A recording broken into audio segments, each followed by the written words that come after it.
Kita akan melanjutkan tentang apa saja yang kemudian harus dipersiapkan ketika kita akan melakukan aksi public speaking.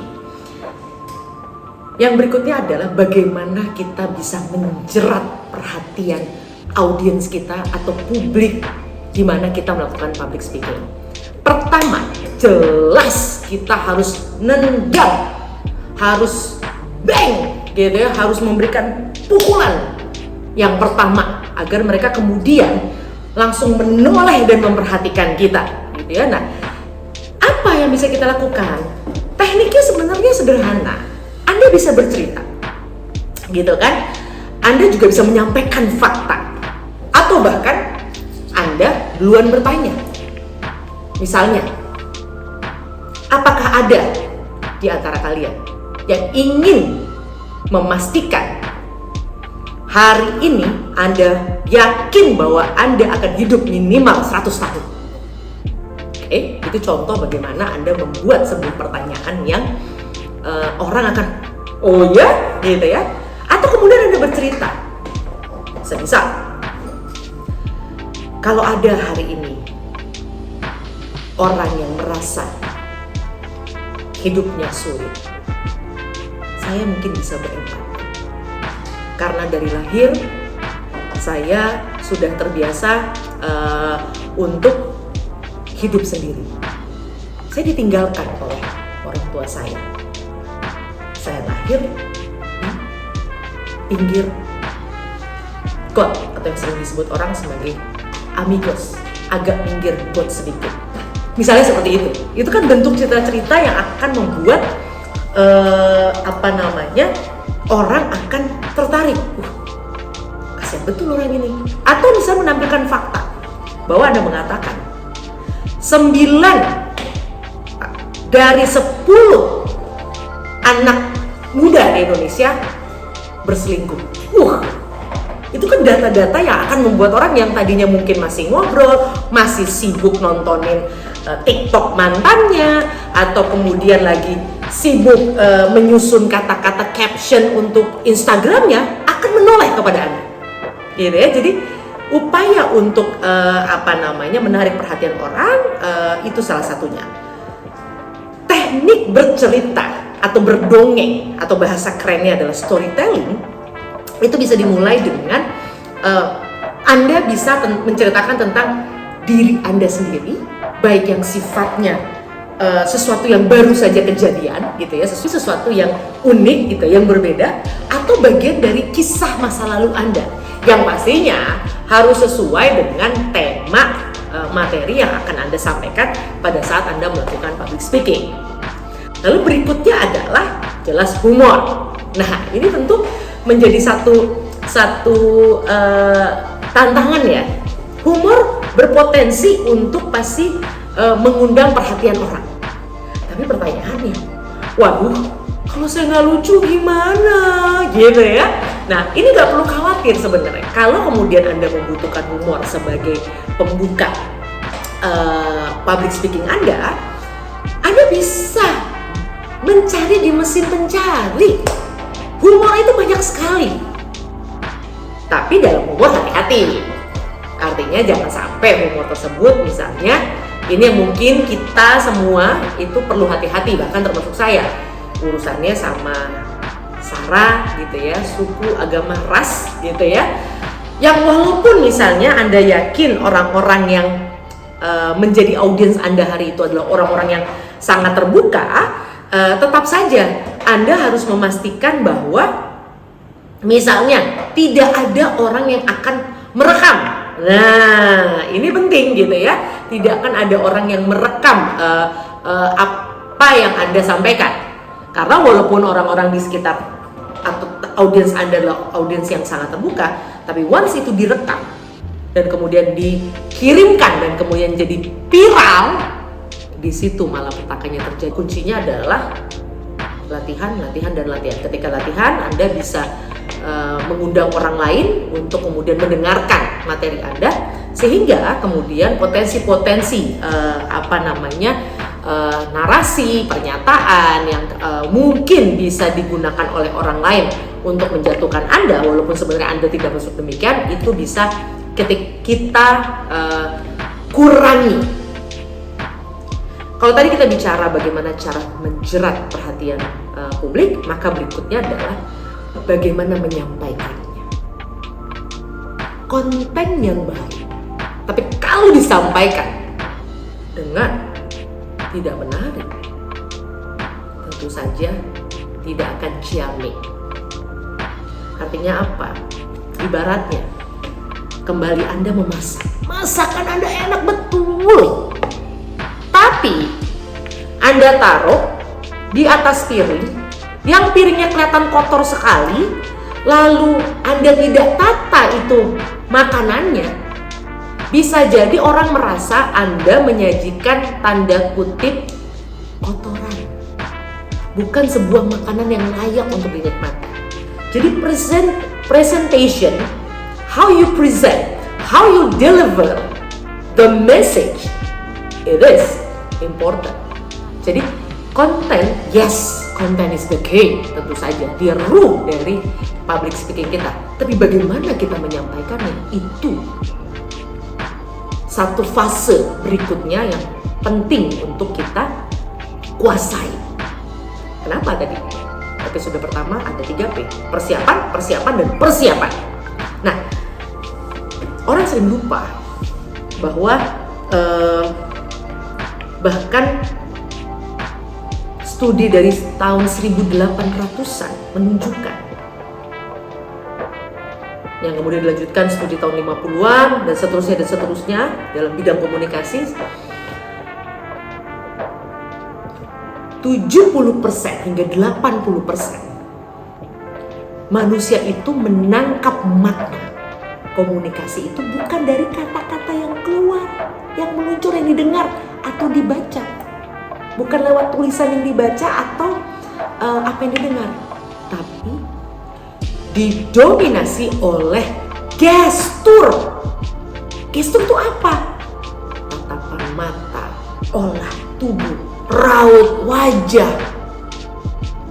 Jadi public speaking tidak bisa hanya sekedar kontennya yang baik, tapi Anda harus pastikan body language yang menurut penelitian 70% orang itu tidak mendengarkan apa yang disampaikan, apa yang dikatakan, tapi bagaimana orang menyampaikannya. Sederhana, misalnya Anda mengatakan bahwa Anda mencintai seseorang, tapi ketika Anda menyampaikan kata cinta, mata Anda melihat ke tempat lain atau bahkan melihat orang lain yang lebih cantik atau lebih tampan. Apakah orang percaya kalau Anda benar-benar mencintai orang tersebut? Itulah body language. Balik ke contoh Pak Adolf Hitler. Di masa lalu itu belum ada speaker dengan kekuatan seperti konser Taylor Swift misalnya atau Coldplay yang bisa menjangkau ribuan orang. Belum ada. Itulah kenapa body language jadi penting. Bukan hanya soal sound systemnya, suaranya, tapi bagaimana Anda menunjukkan bahwa Anda betul-betul passionate, Anda betul-betul yakin terhadap apa yang Anda sampaikan. Karena disitulah kepercayaan dimulai.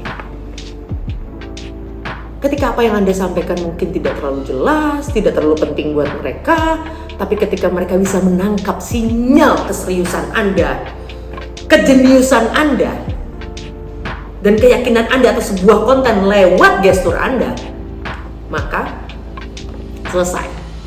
Bisa jadi orang akan mengikuti apa yang Anda sampaikan, memahaminya, bahkan bisa merubah perilaku orang lewat public speaking Anda. Jadi studi menunjukkan sampai 70% itu lewat gestur tadi, atau yang biasa disebut dalam istilah ilmiahnya komunikasi non-verbal. Baru kemudian suara, sisanya kata-kata. Berapa persen menurut penelitian? Hanya 7%. Sekali lagi, hanya 7%. Makanya kan ada seorang TikTokers dari Afrika yang kita belum, mungkin jarang sekali di antara kita yang pernah ke sana. Saya sudah, alhamdulillah sudah pergi ke 32 negara, tapi Afrika saya belum pernah menjejakkan kaki ke sana. Itu dia memiliki jamaah atau pengikut follower sejumlah 116 juta lebih, tapi dia tidak pernah mengucapkan satu kata pun. Ayo siapa? Teman-teman pasti tahu. Saya nggak perlu sebut namanya. Siapa? Betul. Saya yakin teman-teman tahu. Nah, ini menunjukkan bahwa teori-teori yang sudah sangat panjang itu terbukti sampai hari ini. Public speaking sekali lagi bukan hanya sekedar kata-kata, tapi bagaimana kepaduan antara apa yang Anda katakan dan simbol yang Anda sampaikan lewat body language Anda, lewat suara Anda, kecepatannya, lalu volumenya, yang kemudian divariasi. Nah, kemudian yang ketiga adalah ketika bicara bagaimana mempresentasikan, menyajikan, ibarat tadi menyajikan makanan, yang berikutnya tentu aja bantuan visual aids. Nah, visual aids itu artinya bisa Anda punya PPT misalnya, Anda punya properti misalnya, punya multimedia misalnya. Tapi ingat, jangan kemudian PPT itu yang menjadi diri Anda. Jadi Anda malah misalnya terus-menerus melihat ke PPT Anda dan mengabaikan audiens Anda. Ingat, PPT ini hanya alat bantu, PowerPoint atau apapun video yang Anda sampaikan. Dia hanya alat bantu untuk mengingatkan Anda atau menambah keceriaan, menambah energi dari apa yang Anda presentasikan. Tapi bukan dia yang kemudian berpresentasi ke audiens. Anda yang tetap berbicara dengan audiens. Kecuali memang itu niat Anda, bahwa karena Anda gak siap, jadi Anda biarkan PPT ini yang kemudian bicara pada audiens Anda. Nah, itu bagian dari strategi strategi presentasi. Ya. Yang berikutnya adalah yang terakhir, bagaimana Anda mengendalikan gemetarnya Anda, gitu ya, nervous, kecemasan yang pasti dirasakan oleh siapapun. Anda nggak usah merasa paling lemah, paling kalah, paling tidak berdaya dalam urusan public speaking. Semua orang yang melakukan public speaking, baik itu orang-orang hebat sekalipun, mereka merasakan itu. Hanya saja bedanya mereka dan kita adalah mereka sudah mampu mengenali tanda-tandanya, yang kedua, dan mampu mengendalikannya. Sakit perut tiba-tiba, gitu kan? Atau tiba-tiba keringetan, atau ada orang yang gatel-gatel, atau tiba-tiba batuk-batuk terus. Padahal sehat-sehat aja sebelumnya. Kalau Anda sudah tahu bahwa ini adalah bagian tanda Anda nervous, Anda memang harus mampu menerima, oke, saya sedang nervous, dan itu gak apa-apa. Kemudian yang Anda harus lakukan adalah Anda diam, tenang, tarik nafas, keluarkan 3 kali, tarik nafas, keluarkan 3 kali, tenang. Lalu Anda boleh pilih apa yang menjadi tanda kutip kekuatan Anda. Ada sebagian orang yang misalnya membawa foto ibunya. Ada lagi orang yang membawa semacam batu keberuntungannya. Ada lagi orang seperti saya harus bawa catatan saya. Mau saya nyontek, nggak nyontek, saya harus bawa itu. Kalau nggak, saya nggak tenang, saya nggak merasa yakin. Atau Anda ingin memakai shawl atau jam tangan yang menurut Anda itu menjadi sumber kekuatan Anda. Apapun, selama itu bisa menjadi tombol yang merubah kecemasan Anda menjadi keberanian, lakukan dan temukan. Jadi yang namanya cemas, takut, merinding, stres biasa saja. Anda boleh baca itu biografi semua orang-orang hebat. Mereka semua juga merasakan apa yang dirasakan oleh kita semua. Kan sederhana. Karena tidak ada satupun manusia yang suka dinilai oleh manusia lain. Karena ketika kita bicara depan umum, pasti selalu ada dua kemungkinan. Orang yang setuju dan senang dengan kita. Yang kedua adalah orang yang tidak setuju dan tidak senang dengan kita. Manusia mana yang mau tidak senang dan menemui orang yang tidak setuju? Tapi ingat, orang-orang hebat sekalipun pasti punya haters. Apalagi kita, santai aja gitu ya. Jadi artinya itu bagian yang sangat alamiah dan universal terjadi pada siapapun dimanapun. Jadi jangan sampai ketegangan itu kemudian menjadi penghalang orang-orang mengetahui bahwa ada orang hebat seperti Anda lewat public speaking.